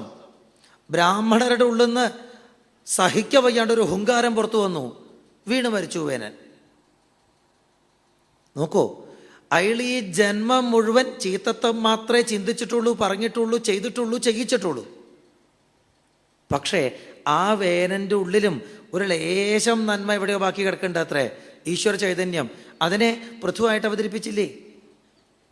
എങ്കിൽ അജാമിളൻ 10-25 വയസ്സ് വരെ ചിട്ടയായിട്ട് ജീവിച്ചതാണ്. അയാളുടെ ഉള്ളിൽ എവിടെയെങ്കിലും ഒരു ലേശം ബാക്കി കിടക്കണ്ടാവില്ലേ? പൂർണ്ണമായിട്ടും അങ്ങോട്ട് നശിക്കുമോ? നമ്മൾ കെമിസ്ട്രിയിൽ ചില മൂലകങ്ങളെക്കുറിച്ച് പഠിച്ചിട്ടുണ്ട്. അവ റേഡിയോ ആക്റ്റീവായിട്ടുള്ളവയാണ്. അവയിൽ നിന്ന് സദാ ഊർജം പുറമേക്ക് ഇങ്ങനെ പോയിക്കൊണ്ടിരിക്കും. യുറേനിയം മുതലായിട്ടുള്ള ചില സാധനങ്ങളൊക്കെ. ഒരു കാലം കഴിയുമ്പോൾ, അത് ഇത്ര കാലം എന്നൊക്കെ ഉണ്ടാവും, അതെനിക്കറിയില്ല. ഒരു കാലം കഴിയുമ്പോൾ അതിൻ്റെ മൊത്തം എത്രയായിരുന്നു വെയിറ്റ്, അതിൻ്റെ പകുതിയാവുത്രേ. പിന്നെ അത്രയും കാലം കഴിയുമ്പോൾ 10 കൊല്ലം എന്ന് വെച്ചോളൂ, അടുത്ത 10 കൊല്ലം കഴിയുമ്പോൾ അപ്പോഴുള്ളതിൻ്റെ പകുതിയോ. അപ്പോൾ ആദ്യം നമ്മൾ എടുത്തത് ഒരു 100 ഗ്രാം എന്ന് വെച്ചോളൂ. 10 കൊല്ലം കഴിഞ്ഞപ്പോൾ അത് 50 ഗ്രാമായി. പിന്നത്തെ 10 കൊല്ലം കഴിയുമ്പോൾ 25 ഗ്രാമാവും. പിന്നത്തെ 10 കൊല്ലം കഴിയുമ്പോൾ അത് 12.5 ഗ്രാമാവും. പിന്നത്തെ 10 കൊല്ലം കഴിയുമ്പോൾ അത് 6.25 ഗ്രാമാവും. എത്ര കഴിഞ്ഞാലും ഒരു ചെറിയ അണു ബാക്കിയില്ലാണ്ടിരിക്കില്ല. മുഴുവൻ തീരില്ല, പകുതിയേ തീരുള്ളൂ. ഇതുപോലെ ഈശ്വരനെ സേവിച്ചിട്ടുള്ളതിൻ്റെ എന്തെങ്കിലും ഒരു ചൈതന്യം ഉള്ളിലില്ലാതിരിക്കോ? എത്ര കാലം കഴിഞ്ഞാലും മുഴുവൻ വിട്ടു പോവോ? അജാമിളൻ്റെ ഉള്ളിൻ്റെ ഉള്ളിൽ തനിക്കിതൊന്നും പറ്റണില്ലല്ലോ എന്നുള്ളൊരു വേദന. ഒരു ബ്രാഹ്മണനായി ജീവിച്ചിരുന്ന താൻ ഇങ്ങനെ പതിതനായി പോയല്ലോ എന്നുള്ളൊരു വേദന. ഇതൊക്കെ കാണില്ലേ ഭഗവാനെ എന്നൊരു ചോദ്യം ഇടയ്ക്കെങ്കിലും ഒന്നിങ്ങനെ മുളച്ചു വരുന്നുണ്ടാവും. വല്ലപ്പോഴും. അദ്ദേഹം മരിക്കാൻ കാലത്ത് 88 വയസ്സിൽ ഉണ്ണിയെ വിളിച്ചു നാരായണാന്ന്. ഉണ്ണിക്ക് അന്ന് 5 വയസ്സേ ഉണ്ടായിരുന്നുള്ളൂ അത്രേ. 5 കൊല്ലം കൊണ്ട് നാരായണൻ എന്ന ശബ്ദം നാവിന് ശീലമാകുമെങ്കിൽ തീർച്ചയായിട്ടും കഴിഞ്ഞ ആ ധർമ്മിഷ്ഠമായിട്ടുള്ള ജീവിതത്തിൻ്റെ ശീലം നാവിൽ നിന്ന് വിട്ടുപോവാതെ ഇടയ്ക്കെങ്കിലും ഇങ്ങനെ പൊന്തി വന്നിട്ടുണ്ടാവും. അതൊരു ശീലമാണ്, അത് പോവില്ല. ഇടയ്ക്കെങ്കിലും അവിടെയും ഇവിടെയും പൊന്തി വന്നിട്ടുണ്ടാവും. അങ്ങനെ അജാമിളൻ വല്ലപ്പോഴും ഉള്ളിൽ ചിന്തിച്ച ഈശ്വരനെക്കുറിച്ചുള്ള സ്മരണയായിരിക്കണം അദ്ദേഹത്തെ പൊതിഞ്ഞു സൂക്ഷിച്ച ഭക്തിമഹിമ എന്ന് പറയുന്നത്. അല്ല, അത് വല്ലപ്പോഴും അല്ലേ? പൊതിഞ്ഞു സൂക്ഷിക്കുക എന്ന് പറഞ്ഞാൽ എപ്പോഴും വേണ്ടേ? പിന്നെ സംശയം. ഇനി ഒന്നുകൂടി ചിന്തിക്കുമ്പോൾ ഭക്തി എന്ന് പറഞ്ഞാൽ എന്താ? ഇത് വലിയ കഷ്ടായി. ഭക്തി എന്ന് പറഞ്ഞാൽ എന്താ? ഭക്തം ആയിരിക്കുന്ന അവസ്ഥയാണ് ഭക്തി. ഭക്തം എന്ന് പറഞ്ഞാൽ ഭക്ഷണം എന്നാണ് അർത്ഥം, ചോറ് എന്നാണ് അർത്ഥം. ഹിന്ദിയിലൊക്കെ ഭാത്ത് എന്നാ പറയുക. നോർത്ത് ഇന്ത്യയിലുള്ളവർ ചോറിന് ഭാത്ത് എന്നാ പറയും. ഭക്തം എന്നുള്ള വാക്കുന്ന് വന്നതാ. അപ്പോൾ എൻ്റെ ഭക്ഷണം അത് ഞാൻ തീരുമാനിക്കണത്. ഒരു വസ്തു മുമ്പിൽ കണ്ടാൽ അതിനെ ഭക്ഷിക്കണോ വേണ്ടയോ എന്ന് ഞാനാ തീരുമാനിക്കാൻ. എനിക്ക് ഒരു പൊതി ബിസ്ക്കറ്റ് കിട്ടി, അത് ഇപ്പം കഴിക്കണോ നാളെ കഴിക്കണോ ഞാനാണ് തീരുമാനിക്കാൻ. നാളെ കഴിക്കാം എന്ന് കരുതി എൻ്റെ ബാഗിൽ ഞാൻ വെച്ചാൽ നാളെ കഴിക്കുമ്പോഴല്ല അതിൻ്റെ ഭക്ഷണമാണത്, ഇപ്പം മുതൽക്ക് എൻ്റെ മനസ്സിൽ അതിൻ്റെ ഭക്ഷണമാണ്. നാളെ കഴിക്കുമ്പോഴേ അത് അകത്താവുന്നുള്ളെങ്കിലും എൻ്റെ മനസ്സിൽ അത് ഇപ്പോഴേ കയറിക്കഴിഞ്ഞു, എനിക്കുള്ള ഭക്ഷണം. ഭഗവാൻ ഒരു ജീവനെക്കുറിച്ച് ഇവനെ എൻ്റേതാക്കണം, എന്നിലേക്ക് എത്തിക്കണം എന്ന് തീരുമാനിക്കുന്നതിൻ്റെ പേരാണ് ഭക്തി. അല്ലാതെ നമുക്ക് ആർക്കും, ഒരു ജീവന്മാർക്കും ഈശ്വരങ്കിലേക്ക് ഭക്തി ഉണ്ടാവില്ല. നമുക്ക് ഒരാൾക്കും ഈശ്വരനിലേക്ക് ഭക്തി ഉണ്ടാവില്ല. കാപിലത്തിൽ 29-ാമത്തെ അധ്യായത്തിൽ ആദ്യം ഭക്തിയെക്കുറിച്ച് പറയുമ്പോൾ തമോ ഗുണത്തിൻ്റെ ഭക്തി, രജോ ഗുണത്തിൻ്റെ ഭക്തി, സത്വഗുണത്തിൻ്റെ ഭക്തി, അതിൻ്റെയൊക്കെ പല പല വിഭാഗങ്ങളെക്കുറിച്ചും ലക്ഷണങ്ങളെക്കുറിച്ചും പറഞ്ഞു. അത് കഴിഞ്ഞിട്ടാണ് നിർഗുണഭക്തി അഥവാ ഭക്തിയോഗം എന്നതിനെക്കുറിച്ച് പറയുന്നത്. അത് നമുക്കുണ്ടാവില്ല എന്നും പറഞ്ഞു. അത് ഈശ്വരൻ തരേണ്ടതാണ്, നമുക്ക് നേടാൻ പറ്റില്ല. അതാണ് ശരിയായിട്ടുള്ള ഭക്തി എന്ന് പറയുന്നത്. ബാക്കിയൊക്കെ ഭക്തി ഉണ്ടാവാൻ വേണ്ടി നമ്മൾ ചെയ്യണ ആ വഴിയിലത്തെ ഓരോ സ്റ്റേജസ് മാത്രമാണ്. ഈശ്വരൻ ഇവൻ എൻ്റെയാണ് എന്ന് കൈപിടിച്ചാൽ പിന്നുള്ളതാണ് ഭക്തി. അങ്ങനൊരു ഭക്തി ഭഗവാന്റെ കൃപയാണ്, നമ്മുടെ കഴിവൊന്നുമല്ലാതെ. ആകാശത്ത് സൂര്യൻ പ്രകാശിക്കുന്നുണ്ട്, നമുക്കെല്ലാവർക്കും വെളിച്ചം തരുന്നുണ്ട്. അവിടുന്ന് തരുന്ന വെളിച്ചത്തിന് തിരിച്ച് അതുപോലെ അങ്ങോട്ട് എന്തെങ്കിലും ഉപകാരം ചെയ്യാൻ നമ്മളെ ആരെക്കൊണ്ടെങ്കിലും പറ്റുമോ? ഇല്ല. സൂര്യൻ ഇങ്ങടെ എത്ര വെളിച്ചാ തരണേ? നമ്മളെ കൊണ്ട് ആകെ പറ്റുക സന്ധ്യ ആവുമ്പോൾ സൂര്യൻ അസ്തമിക്കുന്നതിന് മുമ്പേ ഒരു തിരി പടിഞ്ഞാട്ട് തിരിച്ച് കത്തിച്ച് വയ്ക്കാം, അത്രയേ ഉള്ളൂ. അവിടുന്ന് ഇങ്ങോട്ട് തരണത് എത്ര വലുത് അത് നമുക്കറിയാം. പക്ഷെ തിരിച്ച് അങ്ങോട്ട് നമ്മളെ കൊണ്ട് ഇതേ പറ്റൂ, അതാണ് സത്യം. ഇതുപോലെ ഈശ്വരൻ ഇങ്ങോട്ട് ചെയ്യുന്നതായിട്ടുള്ള വലിയ സ്നേഹത്തിൻ്റെ നന്ന ചെറിയൊരംശമേ നമുക്ക് അങ്ങോട്ട് ചെയ്യാൻ സാധിക്കും. നമ്മൾ ഈശ്വരൻ നമ്മളോട് ചെയ്യുന്നതായിട്ടുള്ള സ്നേഹത്തിനെ ശക്തി എന്നും, നമ്മൾ ഈശ്വരനിലേക്ക് ചെയ്യുന്ന സ്നേഹത്തിനെ ഭക്തി എന്നും വിളിക്കുന്നു. ശരിക്കും രണ്ടും ഒന്നാണ്. രണ്ടും ഈശ്വരൻ്റെയാണ്, നമ്മുടെ അല്ല. എങ്കിലും പൊതുവെ വ്യവഹാരത്തിൽ ഈശ്വരൻ നമ്മളെ പിടിക്കുന്ന അതിന്, സ്നേഹത്തിന് ശക്തി എന്ന് വിളിക്കും. ശക്യതേ അതിനോട് ബന്ധപ്പെട്ടതാണ് ശക്തി എന്നുള്ള വാക്ക്. അവനെല്ലാം സാധിക്കും, അവൻ അസാധ്യമായിട്ടൊന്നുമില്ല. എൻ്റെ അടുത്തേക്ക് അവനെ എത്തിക്കാൻ എനിക്ക് പറ്റും, അവൻ എവിടെ പോയാലും അവനെ കാക്കാൻ എനിക്ക് പറ്റും. അതിന് ഭഗവാനുള്ള ആ കഴിവാണ് ശക്തി. തിരിച്ച് നമ്മൾ അങ്ങോട്ട് ചെയ്യുന്നതാണ് ഭക്തി. നമ്മളെ തന്നെ അങ്ങോട്ട് വിട്ടുകൊടുക്കുക. ഈശ്വരന് ഭക്ഷണമായിട്ട് അവിടേക്ക് ഇഷ്ടമുള്ളപ്പോൾ ഉപയോഗിച്ചോട്ടെ. നമ്മളെ തന്നെ അങ്ങോട്ട് സമർപ്പിച്ചു. ഒന്നും കൂടി തെളിച്ച് പറയുന്നുണ്ട് പ്രഹ്ലാദൻ ഭാഗവതത്തിൽ. ശ്രവണം കീർത്തനം വിഷ്ണുസ്മരണം പാദസേവനം അർച്ചനം വന്ദനം ദാസ്യം സഖ്യം ആത്മനിവേദനം.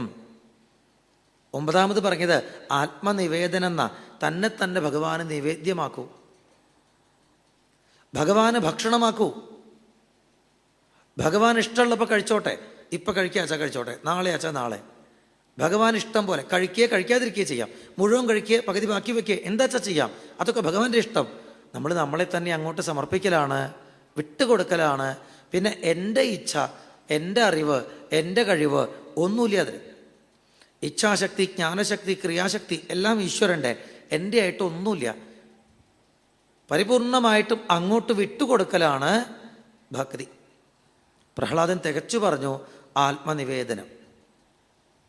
നമ്മളൊന്ന് ചിന്തിക്കാം, സൂര്യൻ തരുന്നതായിട്ടുള്ള വലിയ പ്രകാശത്തിന് പകരം അങ്ങോട്ട് കൊടുക്കാൻ നമ്മളെ കൊണ്ട് പറ്റില്ല, ഒരു കൈത്തിരിയെ വെക്കാൻ പറ്റുമെന്ന് പറഞ്ഞു. ഇനി ഇതേ സൂര്യൻ്റെ മറ്റൊരു ഉദാഹരണം നോക്കിയാൽ, സൂര്യൻ നല്ലോണം പ്രകാശിക്കേണ്ട ആകാശത്തുനിന്ന്, താഴത്ത് ഒരു കുപ്പിച്ചില്ല് നല്ലോണം അതിനെ പ്രതിഫലിപ്പിക്കേണ്ട നിൽക്കട്ടെ, ചെറിയൊരു കണ്ണാടി കഷ്ണം. അതിൽ ഈ സൂര്യൻ്റെ പ്രകാശം വന്ന് തട്ടി അതും തിളങ്ങുന്നുണ്ട്. ആകാശത്ത് സൂര്യന് എത്ര പ്രകാശമുണ്ട് അത്ര തന്നെ ഈ കുപ്പിച്ചില്ലിലും കാണാനുണ്ട്. മേപ്പെട്ട് സൂര്യനെ നോക്കാൻ പറ്റില്ല, അതേപോലെ തന്നെയാ ഈ കണ്ണാടി എന്ന് പറഞ്ഞ പ്രകാശത്തിലേക്ക് നോക്കാൻ പറ്റില്ല അല്ലേ? പണ്ട് നമ്മൾ കളിക്കാറില്ലേ, ആരെങ്കിലും അവിടെ ഇരിക്കുമ്പോൾ ഇവിടുന്ന് ഒരു ചില്ലിങ്ങനെ അയാളുടെ മുഖത്തേക്ക് ആക്കിയാൽ നോക്കാൻ പറ്റില്ല. സൂര്യനെ നോക്കണ പോലെ തന്നെയാണ്. പക്ഷേ ചിന്തിച്ചു നോക്കൂ, സൂര്യൻ്റെ പ്രകാശത്തിൻ്റെ കോടിയിലൊരംശം ഈ ചില്ലിനുണ്ടോ? ഇല്ല. ഈ ചില്ല് എപ്പോഴും തിളങ്ങുമോ? ഇല്ല. സൂര്യപ്രകാശം അതിലേക്ക് തട്ടുമ്പോൾ മാത്രം, അഥവാ ഈ ചില്ല് ആ സൂര്യപ്രകാശത്തെ തട്ടാൻ പാകത്തിന് ഒരു ആംഗിളിൽ നിൽക്കുമ്പോൾ മാത്രം. നല്ല ഡാൻസ്, കഥകളി, വളരെ കളർഫുള്ളായിട്ടുള്ള എന്തെങ്കിലും പ്രോഗ്രാം നടക്കുമ്പോൾ അവരുടെ കോസ്റ്റ്യൂംസിൽ, ഡ്രസ്സിൽ ചില്ലുകളൊക്കെ ഇങ്ങനെ തുന്നി പിടിപ്പിച്ചിട്ടുണ്ടാവും. കഥകളിയിലൊക്കെയാണ്, കിരീടത്തിലൊക്കെ ചില്ലുകളിങ്ങനെ തുന്നി പിടിപ്പിച്ചിട്ടുണ്ടാവും. കണ്ടുകൊണ്ടിരിക്കാൻ നല്ല രസമാണ്. അതിലൊരു ചില്ല് കണ്ടുകൊണ്ടിരിക്കുന്ന നമ്മുടെ കണ്ണിലേക്ക് ആ പ്രകാശത്തെ ഒന്നിങ്ങനെ മിന്നിച്ചു വിടുന്നത് ഒരു പക്ഷേ 2 മണിക്കൂർ കളിച്ചാൽ അതിനിടയ്ക്ക് ഒരു പ്രാവശ്യം മാത്രമായിരിക്കും. ചിലപ്പോൾ അതും ഉണ്ടായില്ല എന്നിരിക്കും. ചിലപ്പോൾ തിളങ്ങും, ചിലപ്പോൾ തിളങ്ങില്ല എന്നിരിക്കും. കുറേ ചില്ലുകളുണ്ട്, അതിലേതാ തിളങ്ങിയത്, എത്ര പ്രാവശ്യം തിളങ്ങി, അതൊന്നും നമ്മൾ ശ്രദ്ധിക്കാറില്ല. ഒന്ന് ശ്രദ്ധിച്ചാലറിയാം, ഒരു പക്ഷേ അതിൽ ഒരു ചെറിയ കുപ്പിച്ചില്ലിൻ്റെ കഷ്ണം ഒരിക്കലെങ്ങാനും നമ്മുടെ കണ്ണിലേക്ക് പ്രകാശത്തെ പ്രതിഫലിപ്പിച്ചേക്കാം, ചിലപ്പോൾ പ്രതിഫലിപ്പിച്ചില്ലെന്നും വരാം. കാരണം അത് ഇളക്കിക്കൊണ്ടേയിരിക്കാം. അത് തിളങ്ങിയാൽ വലിയ തിളക്ക. കുപ്പിച്ചില്ല് പ്രകാശിക്കുന്നുണ്ടോ? ഇല്ല. സൂര്യൻ്റെ പ്രകാശം കുപ്പിച്ചില്ലിൽ തട്ടി വരുന്നതേ ഉള്ളൂ. പക്ഷെ നമ്മൾ പറയും കുപ്പിച്ചില്ലിൻ്റെ വെളിച്ചം. അതുപോലെയാണ് ഈശ്വരൻ്റെ വലിയ പ്രേമം നമ്മളുടെ മനസ്സാകുന്ന കുപ്പിച്ചില്ലിൽ തട്ടിയിട്ട് എപ്പോഴെങ്കിലും ഒന്ന് തിളങ്ങിയെങ്കിൽ അതിനാണ് നമ്മൾ ഈ ഭക്തി എന്ന് വിളിക്കുന്നത്. അത് നമ്മുടെ പ്രകാശമൊന്നുമല്ല, നമുക്ക് ഭക്തി ഇല്ല, ഉണ്ടാവൂല. കാരണം ഇവിടെ ഒന്നേ ഉള്ളൂ, ഈശ്വരനേ ഉള്ളൂ. കൃപയാണെങ്കിലും സ്നേഹമാണെങ്കിലും ശക്തിയാണെങ്കിലും എന്ത് സാധനമാണെങ്കിലും അത് ആ ഒരാൾക്കേ ഉള്ളൂ, നമുക്കില്ല. നമ്മളൊക്കെ വെറും ജഡം. അത് ഈ ശരീരമാണെങ്കിലും മനോബുദ്ധ്യഹങ്കാരങ്ങളാകുന്ന അകത്ത ശരീരമാണെങ്കിലും അതിന് പിന്നിലുള്ള സത്വരജസ്തമോ ഗുണങ്ങളാകുന്ന അതിനുമുള്ളിലുള്ള ശരീരമാണെങ്കിലും എല്ലാം ജഡം. എപ്പോ ഏകനായ ആ തത്വം നമ്മുടെ ഉള്ളിൽ ഒന്ന് പ്രതിബിംബിക്കുന്നു, അതിനുള്ളിൽ പ്രവേശിച്ചതുപോലെ നമുക്ക് തോന്നുന്നു എന്ന് മാത്രം. പ്രവിഷ്ടാന്യ അപ്രവിഷ്ടാനി തഥാ തേഷു ന തേഷ്വഹം. പ്രവേശിച്ച പോലെ തോന്നുക. ആ കുപ്പിച്ചില്ലുന്ന ഒരു വെളിച്ചം കാണുമ്പോൾ അതിൻ്റെ ഉള്ളിൽ സൂര്യനുള്ള പോലെ തോന്നുക. അതിൽ സൂര്യനൊന്നുമില്ല. ഭഗവാന്റെ ആ വലിയ കൃപ എപ്പോഴോ ഒരു നിമിഷം നമ്മുടെ ഉള്ളിൽ തട്ടിയൊന്ന് പ്രതിഫലിക്കുമ്പോൾ അതിനെ നമ്മൾ ഭക്തി എന്ന് വിളിക്കുക. ദേ അവൻ നാമം ജപിച്ചു, ദേ ഇയാൾ നമസ്കരിച്ചു, ദേ ഇയാളെല്ലാം വിട്ട് വിരക്തനായിരിക്കണു. വെറുതെ പറയാണ്, നമ്മളൊന്നും ചെയ്തിട്ടില്ല. നമ്മളെ ശക്തനാക്കിയിരുത്തിയതും അവിടെ തന്നെയാണ്, വിരക്തനാക്കിയിരുത്തിയതും അവിടെ തന്നെയാണ്. ഓരോരുത്തരെ ഓരോ വേഷം കെട്ടിക്കണം.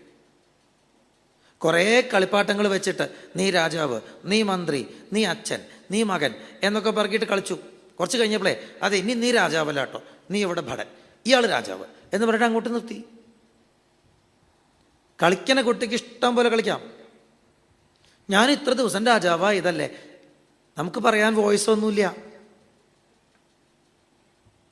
നമ്മളിൽ ഓരോരുത്തരിലും ഇരുന്നു കൊണ്ട് എന്ത് ആവണം, ഏത് വാക്ക് പറയണം, എന്ത് നമ്മൾ ചെയ്യണം, ഏത് ഭാവം നടിക്കണം, അവിടുന്ന് തീരുമാനിക്കുന്നുണ്ട്.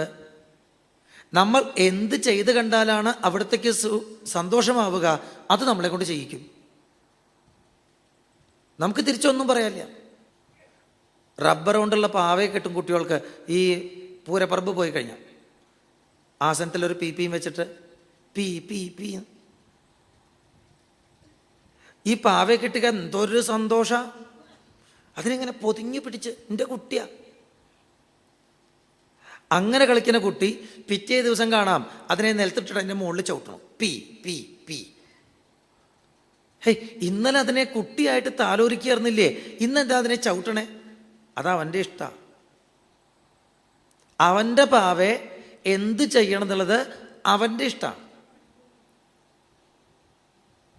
ആ പാവ കരഞ്ഞാലും ചിരിച്ചാലും കുട്ടി ചിരിക്കുക തന്നെയാണ്. കുട്ടിക്ക് വ്യത്യാസമൊന്നുമില്ല. അവൻ ആ പാവ ഇങ്ങനെ ഒരു ചെറിയ ഒരു ഇതിൻ്റെ സ്ഥലത്തിന് മുകളിൽ ഇങ്ങനെ വെക്കാൻ നോക്കും. അതവിടുന്ന് ഇങ്ങനെ ആടും, വീഴാൻ പോവും, കുട്ടിച്ചിരിക്കും. അത് തലകുത്തി വീണു, അപ്പോഴും കുട്ടിച്ചിരിച്ചു. അതിൻ്റെ മുകളിൽ ചവിട്ടി പീ എന്ന് പറഞ്ഞു, അപ്പോഴും കുട്ടിച്ചിരിച്ചു. കുട്ടിച്ചിരിക്കുകയാണ്. ഞാനൊരു വിളയാട്ട് ബൊമ്മയ്യ എന്ന് പണ്ട് തമിഴിൽ ആരോ പാടിയിട്ടുണ്ട്. വാനിടത്തിലെല്ലാം അങ്ങോട്ടും ഇങ്ങോട്ടും ഉതറി അമ്മ അമ്മ എന്ന് വിളിക്കുന്നത് കേൾക്കുമ്പോൾ നിനക്ക് സന്തോഷമാണല്ലേ എന്ന് ചോദിച്ചിട്ടുണ്ട്. അവിടുത്തെ ഇഷ്ടം, അവിടുത്തെ രസം, അവിടുന്ന് സ്വയം ലീലയാടുമ്പോൾ അതിൽ ഒരു കളിപ്പാട്ടമായിട്ടുള്ള നമുക്ക് അവിടുത്തെ ഇച്ഛ കൊണ്ട് എന്തോ ഒന്ന് ചെയ്യാൻ തോന്നി. അതിന് നമ്മളാരും കർത്താവല്ല. അതിൻ്റെ കർത്തൃത്വം നമ്മൾ അവകാശപ്പെടും വേണ്ട. ഭഗവാന് തൻ്റെ നാമത്തിൻ്റെ മഹിമ ഈ ലോകത്തിൽ പ്രസിദ്ധമാക്കണം. തിരുനാമം ഒന്നു മതി എന്ന് ലോകത്തിൽ പ്രസിദ്ധമാക്കണം. അതിന് ഒരു കളിപ്പാട്ടത്തിനെ പറഞ്ഞയച്ചു. ആ കളിപ്പാട്ടത്തിനെ ഒരു ബ്രാഹ്മണ കുടുംബത്തിൽ ജനിപ്പിച്ചു. കാന്യകുബ്ജത്തിൽ അജാമിളെന്ന് പേരിട്ടു. ആ കളിപ്പാട്ടത്തിനെ 10-25 കൊല്ലം ഒരു ബ്രാഹ്മണന്റെ ചിട്ടയായിട്ടുള്ള ജീവിതം ജീവിപ്പിച്ച് കാണിച്ചു. എന്നിട്ട് ഇത്രയൊക്കെ ധർമ്മനിഷ്ഠനായി ജീവിച്ചാലും അതിൽ നിന്ന് ഒരു വീഴ്ച പറ്റാം എന്ന് കാണിച്ചു ലോകത്തിന്. കാരണം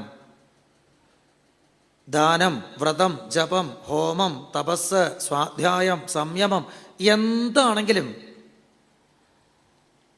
ഞാൻ ചെയ്യുന്നതാണ്.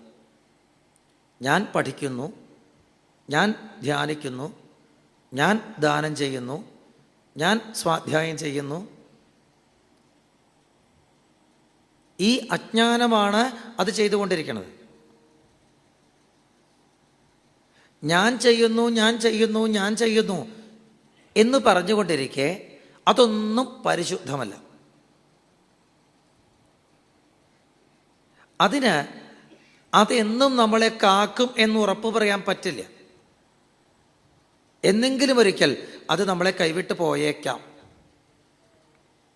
ഒരിക്കലും കൈവിടില്ല എന്ന് ഉറപ്പുള്ളത് ഈശ്വരൻ എന്ത് ചെയ്യണോ അത് മാത്രമാണ്. അവിടുത്തെ കൃപ അത് മാത്രമാണ്.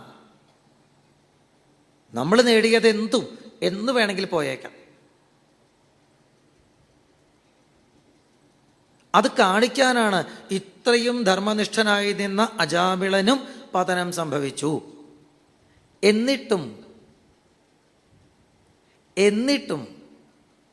അയാൾ എത്രയോ അരുതാത്ത കർമ്മങ്ങൾ ചെയ്തിട്ടും വേദത്തിന് ഇത്രയും നന്നായിട്ട് പഠിച്ചതായിട്ടുള്ളൊരാള് ഇങ്ങനെ ദൂഷണം വരുത്തുന്നുവല്ലോ എന്നുകൂടി ആൾക്കാരെ കുറിച്ച് കൊണ്ട് പറയിച്ചിട്ടും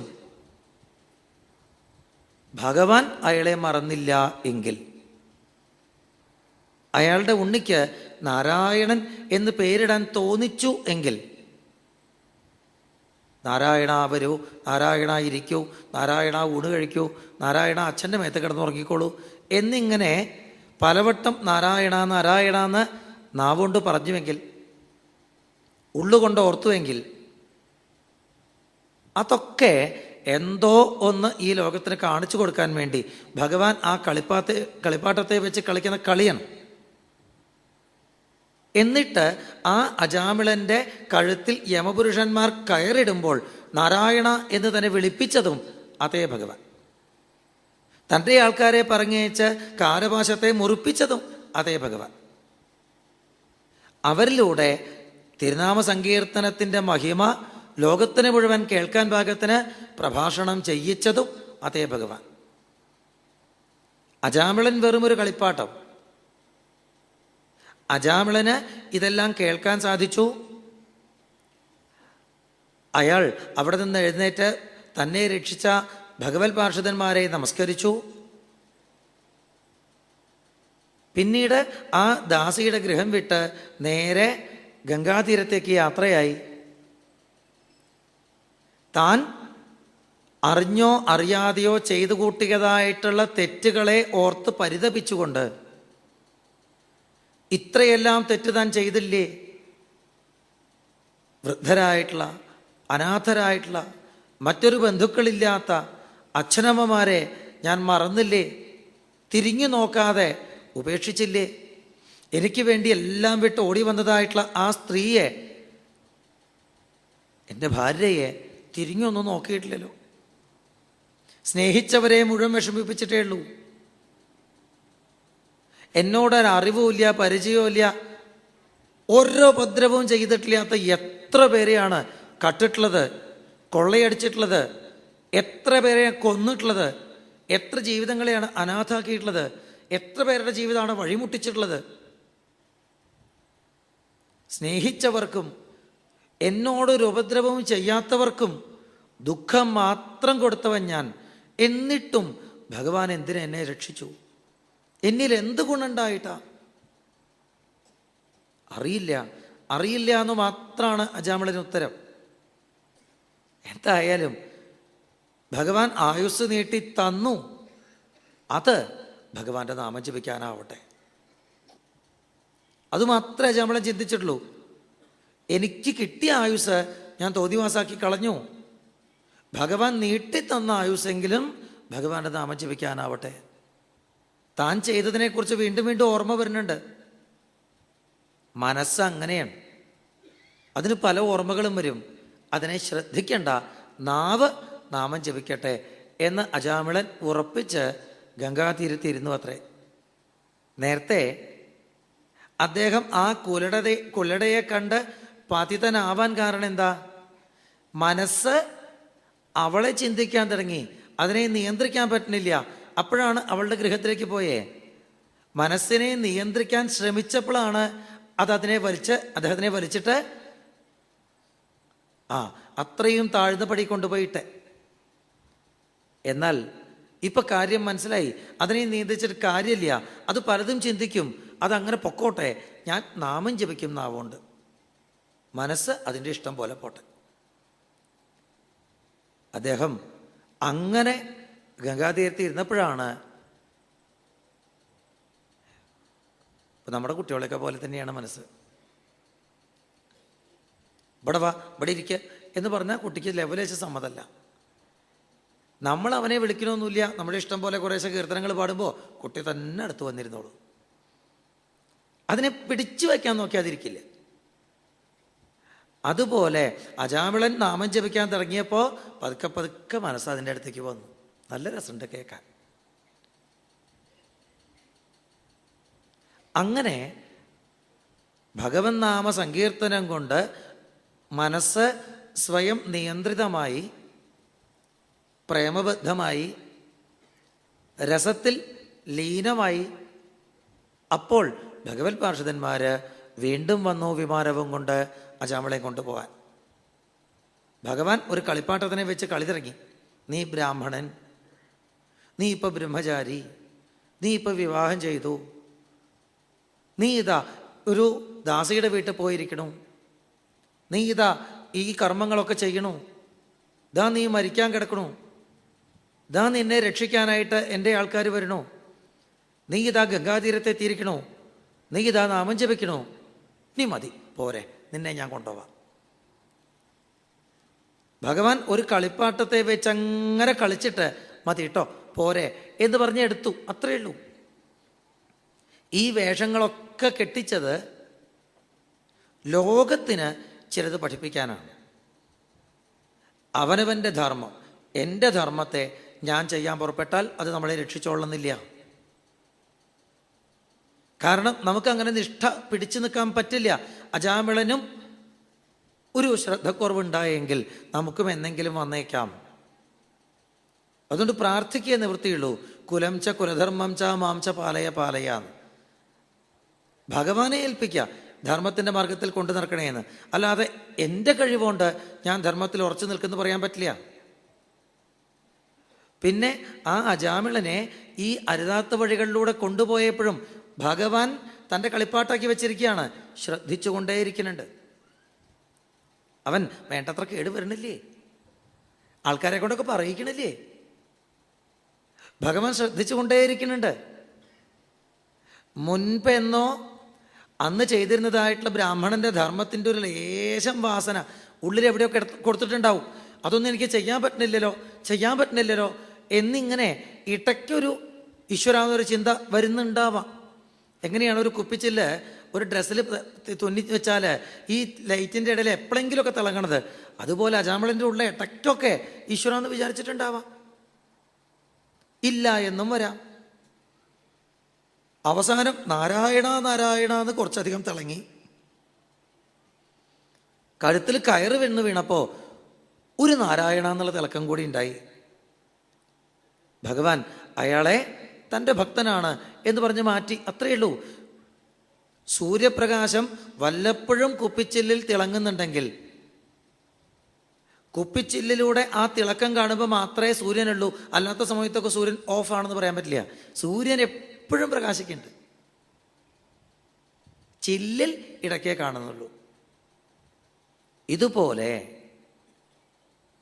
നമ്മളുടെ നാവിൽ നാമം വരുന്നുണ്ട്, ആ സമയം ഭക്തി എന്നല്ല പറയുക.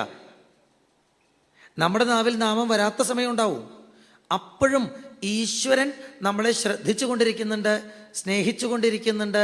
അവിടുന്ന് നമ്മളെ അവിടുത്തെ കളിപ്പാട്ടമാക്കി, അഥവാ അവിടുത്തേക്കുള്ള ഭക്തനാക്കി എപ്പോഴും കണക്കാക്കിയിട്ടുണ്ട്. എൻ്റെ കയ്യിൽ ഒരു പൊതി ബിസ്ക്കറ്റ് കിട്ടിയാൽ ഇന്ന് തിന്നണോ നാളെ തിന്നണോ എന്നുള്ളത് എൻ്റെ നിശ്ചയമാണ് എന്ന് പറഞ്ഞ പോലെ ഭഗവാൻ ഒരു ജീവനെ എപ്പോഴും എനിക്കുള്ള ഭക്ഷണം, എൻ്റെ ഭക്തൻ എന്ന് കണക്കാക്കിയിട്ടുണ്ട്. പിന്നെ അവനെ എവിടെയൊക്കെ വെക്കണം, എന്തൊക്കെ ചെയ്യിക്കണം, എന്ത് കഴിഞ്ഞിട്ട് തൻ്റേതാക്കണം. ഈ കുപ്പിച്ചില്ല തിളങ്ങുന്നതേ നമ്മൾ കാണുന്നുള്ളൂ. തിളങ്ങാത്ത സമയത്തും സൂര്യൻ അതിനെ പ്രകാശിപ്പിക്കുന്നുണ്ട്. നമ്മുടെ നാവിൽ നിന്ന് നാമം വരുമ്പോഴേ ഇത് ഭക്തൻ എന്ന് പറയുള്ളൂ. അതല്ലാത്ത കാലത്തും ഈശ്വരൻ അവനെ തൻ്റേതായിട്ട് കരുതിക്കൊണ്ടിരിക്കുന്നുണ്ട്. ഈശ്വരൻ്റെ ആ ശ്രദ്ധയാണ് നമ്മളിൽ ചിലപ്പോൾ പ്രകടമായേക്കാം, ചിലപ്പോൾ ഇല്ലാതിരുന്നേക്കാം. ഭക്തി എന്ന് പറയുന്നത് അനുസ്യൂതമായ ആ ഒരു ഈശ്വരൻ്റെ കൃപയാണ്. അതെല്ലാവർക്കും എപ്പോഴും ഉള്ളതാണ്. അജാമിളനെ പൊതിഞ്ഞു സൂക്ഷിച്ച ഭക്തിയുടെ മഹിമ എന്ന് പറയുമ്പോൾ അജാമിളൻ്റെ നാവിൽ നിന്ന് നാമത്തെ വെളിപ്പെടുത്തിയത് അന്നാണെന്ന് മാത്രമേ ഉള്ളൂ. അതുവരേക്കും ഭഗവാന്റെ കൃപ, ഭഗവാന്റെ കടാക്ഷം അയാളെ പൊതിഞ്ഞു സൂക്ഷിക്കുകയായിരുന്നു. അതിൽ നിന്ന് ഒരു നിമിഷം ഭഗവാൻ വിട്ടുമാറിയിട്ടില്ല. ചക്ഷുർ യസ്യ നരിഷ്യതി യം ന പശ്യതി പശ്യന്തം.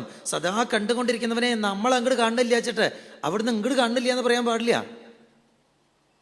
ഭഗവാൻ എൻ്റെ എന്ന് നമ്മളെക്കുറിച്ച് സദാ ചിന്തിച്ചു കൊണ്ടിരിക്കുന്നുണ്ട്. ഭഗവാന്റെ ഉള്ളിലുള്ള ഭാവത്തിൻ്റെ പേരാണ് ഭക്തി. അതാണ് നമ്മളെ രക്ഷിച്ചുകൊണ്ടിരിക്കുന്നത്. നമ്മളിൽ ചിലപ്പോൾ അത് പ്രകടമാവാം, ചിലപ്പോൾ പ്രകടമായില്ല എന്ന് വരാം. അജാമിളൻ്റെ അനുഭവത്തിൽ നിന്ന് ഇതല്ലാതെ മറ്റൊന്നും മനസ്സിലാക്കാൻ പറ്റില്ല. പൊതിഞ്ഞു സൂക്ഷിച്ച ഭക്തി എന്ന് പറയുമ്പോൾ അത് അജാമിളൻ്റെ ജീവിതത്തിൽ കാണുന്നതല്ല, അജാമിളനെ കണ്ടുകൊണ്ടിരിക്കുന്ന ഭഗവാന്റെ ഹൃദയത്തിൽ ഉള്ള സ്നേഹം, അതിനെയാണ് ഭക്തി എന്ന് പറയേണ്ടത്. നമ്മുടെ ഓരോരുത്തരുടെയും ജീവിതം അങ്ങനെ തന്നെയാണ് കേട്ടോ. ഇതിപ്പോൾ അജാമിളൻ്റെ കഥ മാത്രമല്ല, നമ്മുടെ ഓരോരുത്തരുടെയും ജീവിതം അങ്ങനെയാണ്. നമ്മളെ ഈ ലോകത്തേക്ക് മനുഷ്യജന്മം തന്ന് പറഞ്ഞയച്ചത് ഈശ്വരനാണ്. അല്ലെങ്കിൽ വേറെ എത്ര ശരീരങ്ങളുണ്ട്? മനുഷ്യജന്മം തന്ന് പറഞ്ഞയച്ചു വെച്ചാൽ തന്നെ അവിടുന്ന് പ്രത്യേകം നമ്മളെ സ്നേഹിക്കേണ്ടതെന്ന് അതിൻ്റെ അർത്ഥം.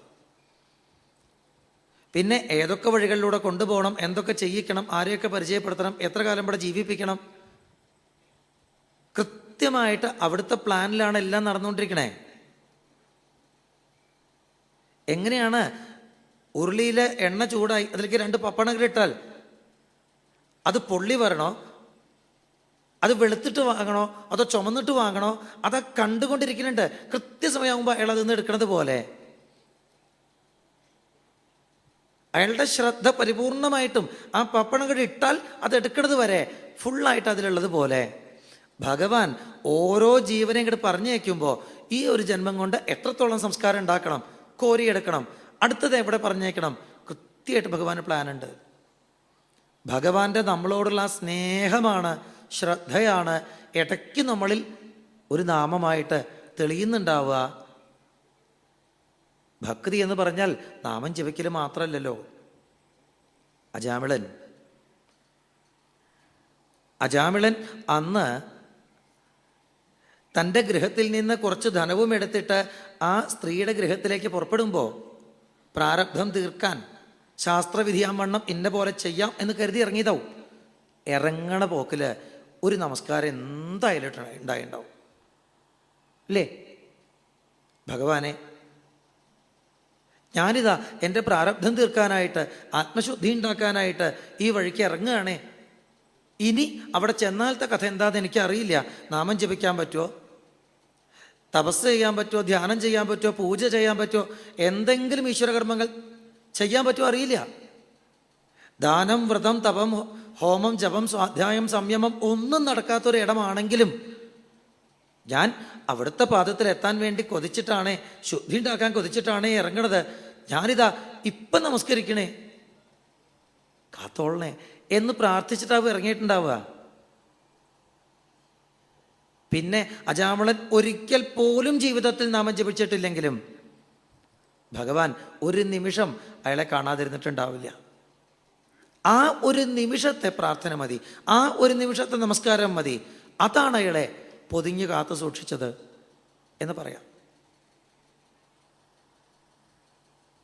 ഏതൊക്കെ രീതിയിൽ വേണമെങ്കിലും നമുക്ക് അതിനെ വ്യാഖ്യാനിക്കാം, നമ്മുടെ ഉചിതം പോലെ എടുക്കാം.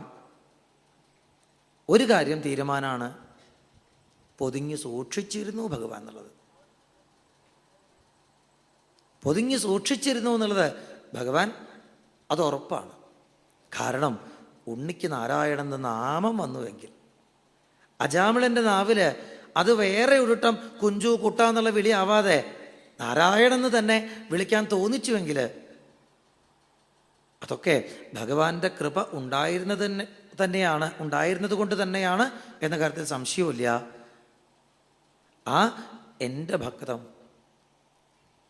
ഭക്തൻ എന്ന് ഭഗവാൻ കരുതുമ്പോഴാണ് അതിന് ഭക്തി എന്ന് പറയുക. അതെപ്പോഴും ഉള്ളതാണ്. അജാമിളനോടല്ല, അജാമിളന്മാരായി തന്നിഷ്ടം പോലെ പോകുന്ന നമ്മളോടെല്ലാവരോടും അപ്പോഴും ഭഗവാൻ ചെയ്തുകൊണ്ടിരിക്കുന്ന ആ ഒരു മമത, ആ ഒരു കൃപ, അത് ആണ് നമ്മളിൽ ഇടയ്ക്ക് ഭക്തിയായിട്ട് പ്രകടമാകുന്നത് എന്ന കാര്യം ഉറപ്പ്. അതിപ്രകാരം തന്നെ കൂടെയുണ്ട് എന്നറിഞ്ഞാൽ നമ്മൾ രക്ഷപ്പെട്ടു. അത് മറക്കുമ്പോൾ രക്ഷയില്ല, പെട്ടു. അത്രയേ ഉള്ളൂ. ഭഗവാൻ കൂടെ ഉണ്ടെന്ന് അറിഞ്ഞാൽ രക്ഷപ്പെട്ടു, അത് മറന്നാൽ രക്ഷയില്ല, പെട്ടു. നമ്മളിപ്പോൾ എവിടെയാണ് നിൽക്കണേ, എന്താ വേണ്ടേ, അത് വേണ്ടത് തോന്നിക്കട്ടെ എന്ന് പ്രാർത്ഥിക്കുന്നു. സദ്ഗുരുനാഥൻ്റെ തൃപ്പാദാരവിന്ദത്തെ നമസ്കരിച്ചുകൊണ്ട് അനുവദിച്ച സമയം പൂർത്തിയായതിനാൽ, അല്ലാതെ മതിയായിട്ടല്ല, തൽക്കാലം നിർത്തട്ടെ. സർവത്ര ഗോവിന്ദനാമ സങ്കീർത്തനം, ഗോവിന്ദ ഗോവിന്ദ.